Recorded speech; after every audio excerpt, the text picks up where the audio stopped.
성경 공부를 바로 시작을 하도록 하겠습니다. 에스라, 에스라고요. 여러분 그 종이 가져오셨나요? 저도 사실은 신학 공부를 하기 전까지는 에스라를 자세히 알지도 못했어요. 그냥 열왕기 역대기 좀 알다가 끝나고 에스라 그냥 막연히 알고. 그런데 이제 여러분들 이제 성경 공부를 하시면서 에스라에 대해서 좀 잘 아시면 좋겠어요. 에스라라고 하는 것은 사람 이름이죠. 에스라를 기록한 사람 이름인데 저자는 그래서 당연히 에스라입니다. 기록된 연대는 주전 433년에서 424년. 그럼 주전이라는 게 무슨 뜻인지 아시죠? 연도. 주전. BC.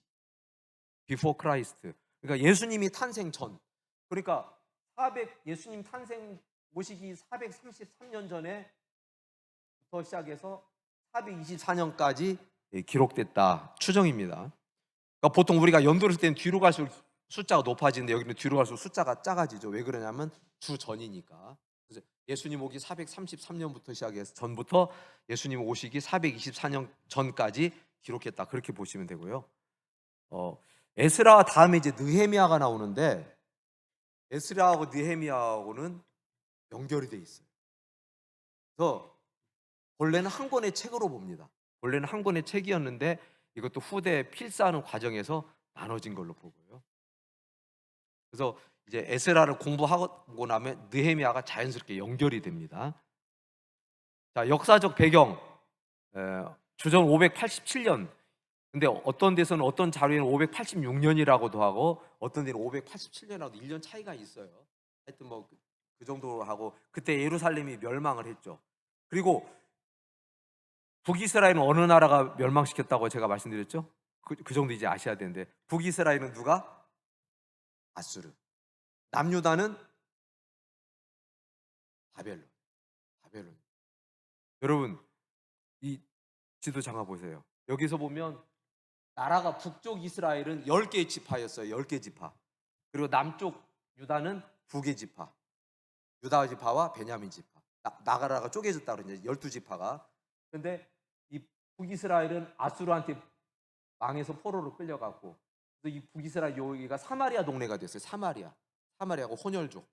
그리고 남쪽에 있는 예루살렘 유다는 나중에 바벨론에서 멸망을 해서 끌려가게 돼요. BC 720년도에 먼저 멸망을 했고 그 다음에 BC 586년 또는 587년이라고도 하고 그때 유다가 멸망을 했죠. 그 다음에 근데 이 바벨론을 누가 멸망을 또 시켰다고요? 제가 좀 전에 설교 시간에 얘기했는데 바사는 페르시아입니다. 페르시아 왕. 근데 이 페르시아 왕 고레스라고 키루스 왕인데 하나님으로부터 감동을 받았다고 그랬잖아요. 관대한 종교 정책을 펴서 다 보내버려요. 고향으로 가라. 가고 싶은 사람 가고 니네 믿고 싶은 하나님 여호와를 잘 섬기고 싶으면 섬기고 성전도 건축해. 이 놀라운 역사적인 일이 하나님에 의해서 이루어졌다는 거죠. 고레스 칙령이 이루어졌는데 그래서 이스라엘 포로들이 고향으로 돌아오는데 세 차례에 걸쳐서 귀환을 하게 되죠. 이 지금 에스라 배경을 알으려면 여러분들이 알아야 돼요. 그래서 1차 귀환은 주전 536년도에 스룹바벨이라고 하는 지도자에 의해서 돌아옵니다. 이 사람들이 와서 하는 게 뭐냐면 예루살렘 성전 재건이 가장 첫 번째예요. 첫 번째 하는 게 성전 재건. 이것이 에스라 1장에서 6장까지의 내용입니다. 우리가 지금 공부할 에스라가 10장까지거든요. 1장부터 10장까지가 에스라인데 1장부터 6장까지의 배경이 뭐냐면 1차 포로 교환을 배경으로 하고 있어요. 그래서 성전을 재건에 관련된 그 사이에 우여곡절이 많이 있죠. 그리고 제 2차 기환은 주전 458년 누가 주도를 해서 끌고 오냐면 에스라. 우리 이 에스라 성경의 주인공 에스라가 민족 지도자로서 왕의 총애를 신임을 얻고 이들을 끌고 돌아오죠. 그래서 에스라가 하는 건 뭐냐면 율법을 정비를 하고 신앙을 회복하는 운동. 이 내용이 에스라 나머지 부분 7장에서 10장까지가 에스라의 기록이 됩니다. 그러면 3차 기한은 언제냐? 주전 444년도에 느헤미야라고 하는 사람에 의해서 3차 기한이 이루어지는데 느헤미야는 와서 무엇을 하냐면 성벽을 재건해요. 성벽을 재건합니다. 그럼 이 내용은 어디에 있느냐? 에스라가 끝나버렸잖아요. 10장까지 하면. 바로 에스라 뒤에 나오는 느헤미야 1장부터 6장까지 내용이 3차 기환 내용이다. 이 정도 배경을 여러분들이 알고 계시면 좋을 것 같아요. 자, 여러분 세계 지도를 한번 보실까요? 이스라엘이 어느 세계 지도에서 어디에 있는지, 우리가 세계사 시간에 세계 지도 보면 재밌잖아요. 지도가 희미하긴 한데, 지금 여기 이 사각형으로 된 부분이 지중해 있고 팔레스타인 땅 중심으로 되어 있는, 여기가 유럽이고요. 사각형 위쪽이 유럽이고 오른쪽이 아시아고 아래가 아프리카잖아요. 우리나라는 어디에 있을까요? 빨갛게 제가 화살표로 표시했는데 우리나라는 이쪽쯤에 있어요. 여기가 이제 중동이라고도 하고 팔레스타인 지역. 저 지역의 지도를 우리가 성경을 보실 때 지도를 보면 참 좋거든요. 그걸 아까 네모 쳤던 그 부분을 확대하면 이렇게 돼요. 팔레스타인 지역 확대하면 여기가 지중해고요. 이 부분이 이스라엘입니다. 이스라엘 제가 동그라미 쳐놨고요. 그 다음에 여기가 이집트, 아프리카 쪽에 애굽, 그 다음에 아수르가 저 북동쪽에 있죠. 그 다음에 바벨론, 그 다음에 이쪽은 페르시아. 이런 정도는 여러분들이 머릿속에 지도에 염두를 두면 참 좋으실 것 같아요. 요 바다가 지중해 바다입니다. 지중해 위쪽이 이제 유럽, 그리스 쪽이고요. 밑에는 아프리카. 그 다음에 이 이스라엘 밑에 있는 여기 바다는 홍해 바다. 이 정도 지도를 보시면 좋을 것 같고요. 그 다음에 제가 지도를 터득했는데, 이제 처음에 아수르가 제패했던, 그 당시 아수르가 패권을 잡아서 이 색깔 보이시죠? 이만큼을 아수르가 지배를 했다가, 아수르는 북이스라엘을 멸망시켰던 나라. 그런데 나중에 아수르를 누가 멸망시켰다고요? 헷갈리시죠? 바벨론이 아수르를 멸망시키면서 요만큼을 영토로.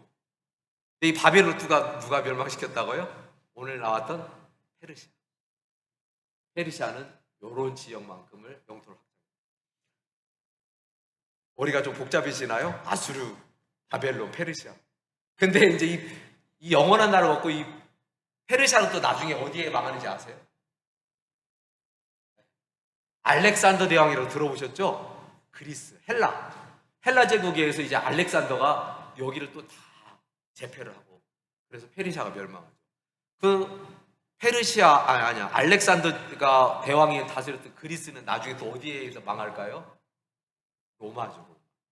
그때 이제 로마 시대가 오면서 이제 신약 시대, 예수님 시대가 오는 거거든요. 그래서 너무 복잡한 게, 너무 많은 걸 생각하실 필요 없지만, 지금 어쨌든 에스라가 지금 있는 이 배경은 이제 바벨론이 망하고 페르시아 제국이 들어선 그런 시대다라는 걸 아시면 되고요.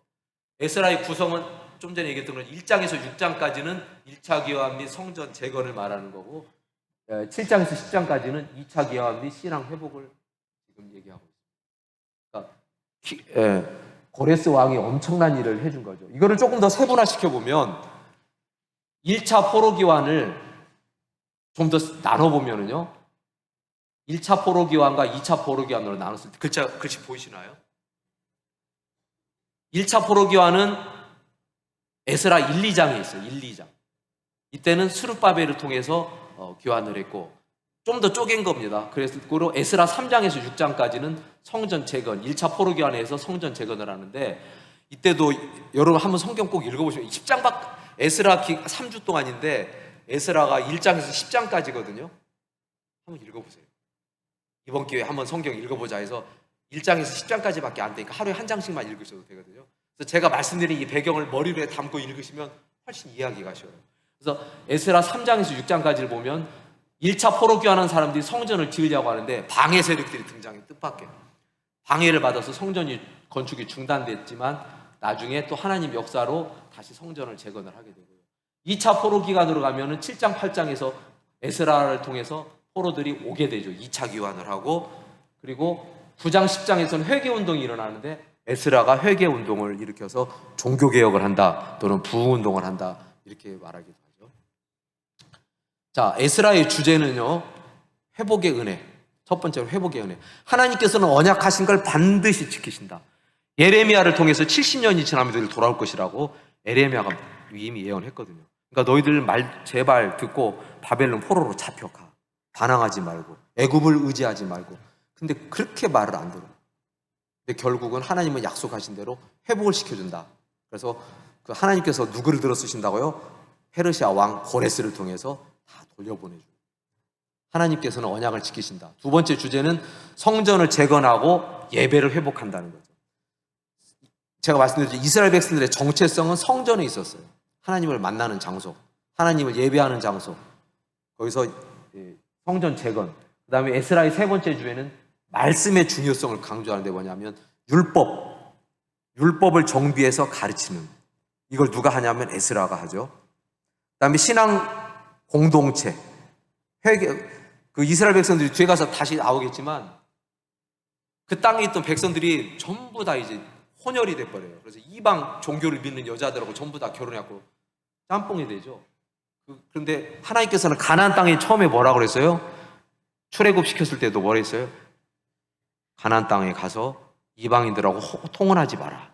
근데 여기서 똑같아요. 그래서 에스라가 와서 다시 분리시킵니다.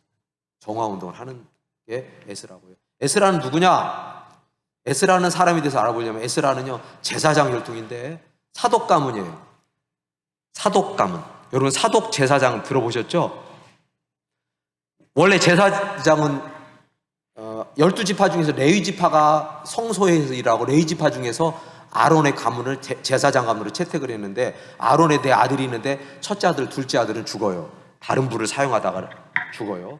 그래서 셋째 아들, 넷째 아들이 나오는데 그 아들들 중심으로 제사장 혈통이 이어져 가는데 다윗 시대에 혈통이 두 개가 이어져 오죠. 근데 하나는 아비아달 제사장, 하나는 사독. 그런데 아비아달 제사장이 나중에 잘못돼요. 그래서 아도니아 왕자가 반란을 일으켰을 때 거기 가담했다가 나중에 다윗 왕에서 쫓겨납니다. 그래서 누구가 제사장으로서 정통을 내려오냐면 사독이라고 하는 선지자가 제사장이 그 제사장 가문의 정통성을 이어받아서 내려가요. 그런데 이 사독 가문에서 나중에 제사장을 독점하다가 또 타락해가지고 우리가 잘 아는 사두개인, 신약성경에 사두개인 들어보셨죠? 사두개인이 바로 이 사독 가문에서 나온 사람들이죠. 어쨌든 근데 이 에스라는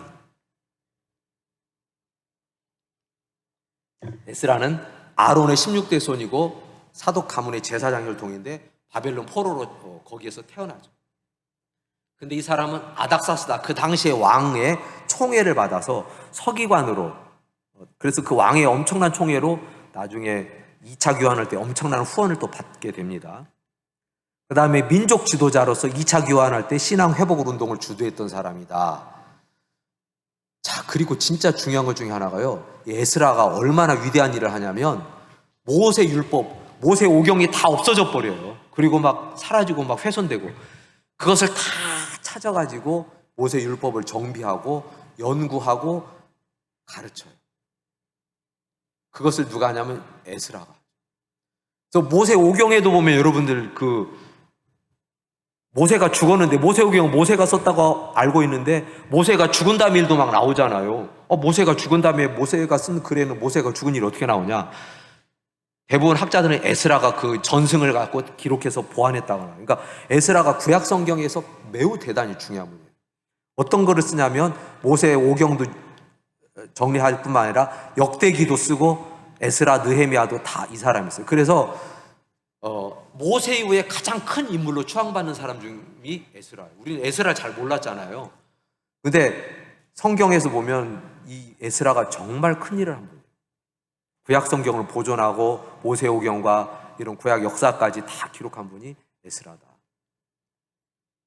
자, 에스라를 한번 시대로 나눠볼게요. 1장에서 6장은 아까 좀 전에 했으니까 이건 설명 안 해도 알죠. 1장에서 6장은 1차 교환. 그러면 에스라 7장에서 10장은 2차 교환, 신앙개혁. 그리고 에스라가 끝나면 바로 느헤미야가 연결이 되죠. 1장에서 13장까지 3차 교환, 성벽 재건하고. 이때 아닥사스다 1세가 공통왕이에요. 그런데 지금 이 사이에 제가 공백을 띄워놨죠. 왜 띄워놨을까요? 시간이 여기가 많이 비었어요. 몇십 년간의 공백이 있는데 이 공백이 뭐냐면 바로 에스더입니다. 에스더는 여러분 좀 들어봐서 아시죠? 이걸 잘 아셔야 돼요. 에스더. 아하수에로 왕 나오고 하만 나오고 모르드게 나오고 그건 좀 아시죠? 그 사건이 여기에서 일어나요. 에스더와 6장과 7장 사이에 몇십 년의 공백이 있거든요. 그 사이에 아하수에로 왕이 나오죠.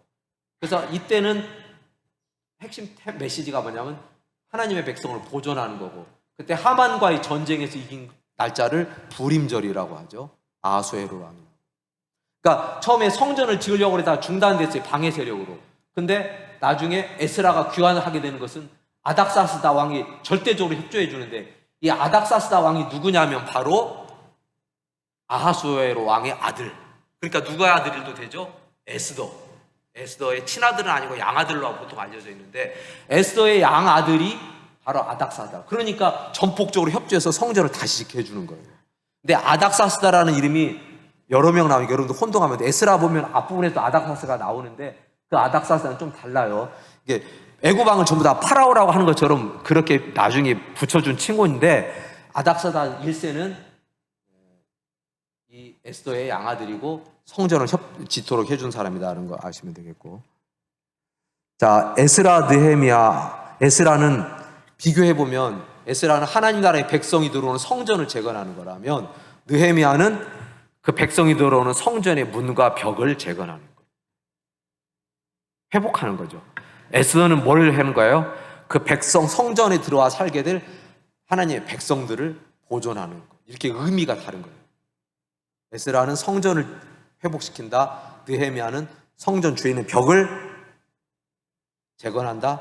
그러면 에스더는 그 성전에 들어갈 하나님의 백성을 보존한다. 이렇게 의미가 세 가지를 비교할 수 있고요. 1차 출애굽과 2차 출애굽을 한번 보겠습니다. 1차 출애굽은 애굽에서 시내산으로 해서 가나안으로 가는 거라면, 2차 출애굽은 바로 이거죠. 포로 귀환이죠. 그래서 바벨론에서 본토로 가는 거고, 1차 출애굽은 성막을 지었죠. 광야에서. 그런데 2차 출애굽, 이 당시는 성전을 재건하는, 에스라 시대에 성전을 재건하는 거죠. 1차 출애굽에서는 율법을 시내산에서 받았다면 2차 출애굽은 이때는 율법을 회복하는 거다. 2차 출애굽이 뭘 말하는 거죠? 지금 에스라 이 배경을 말씀드리는 거예요.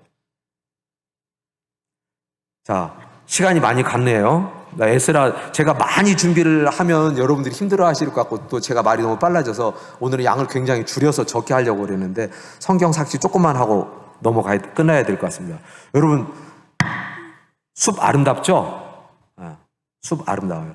여러분, 숲에 가면 숲도 있고 나무도 있어요. 자, 성경을 숲이라고 생각해 보겠습니다. 성경을 숲이라고 하면 성경을 어떻게 우리는 읽어야 될까요? 숲을 먼저 봐야 될까요? 나무를 먼저 봐야 될까요? 자, 어느 것을 먼저 보는 게 좋을까요?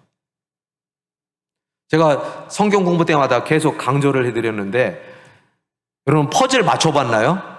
요거 맞춰보셨나요? 퍼즐 맞추기.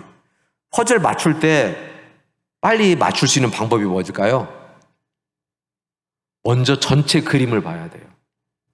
먼저 전체 그림을 보고, 아, 전체 그림이 이렇게 생겼구나. 그걸 보고 퍼즐을 맞춰야 되잖아요. 자, 퍼즐을 맞출 때 전체 그림을 보고, 아, 여기에 지붕이 이렇게 빨간색 지붕은 여기다 내리고 이쪽 노란색 벽돌은 이쪽이고, 그러고 나서 그걸 보고 퍼즐을 맞추면 쉽겠죠. 근데 이 전체 그림을 보지 않고 그냥 아무데나 퍼즐을 맞추려고 그러면 맞을까요? 안 맞을까요? 안 맞아요. 퍼즐 맞추기가 쉽지 않죠. 우리가 성경을 볼 때도 마찬가지예요. 자, 여러분, 먼저 전체 숲을 바라보라는 거예요. 전체 숲을 바라보라는 것을 조감이라고 하는데, 조감은 한자로 썼거든요. 그러니까 새가 밑을 내려다보는 것처럼 성경 전체를 균형 있게 바라볼 수 있어야 된다는 거죠. 위에서 내려다보듯이 성경을 바라보고, 아, 신약과 구약은 어떻게 쓰였고 여기서 어떤 흐름이 가고 있구나. 이 흐름을 알아야 되는 거예요. 그 후에 우리가 나무 한 그루를 보면 된다. 근데 숲에 가가지고 숲 전체를 파악하지 않고 나무 한 그루만 쳐다보고 그것만 연구하면 길을 잃어버리기가 쉽다는 거죠. 자, 기본적인 성경 접근법은요, 두 가지가 있는데, 종합적인 접근법이, 공부하는 것 같아 너무 어려운데 별거 아니에요. 종합적인 접근법은 큰 그림을 먼저 파악하는 거예요. 성경 전체를 파악하는 거고, 분석적 접근법은 깊이 파들어가는 거예요. 한 분야부터 깊이 파들어가는 건데, 물론 둘 다 필요해요.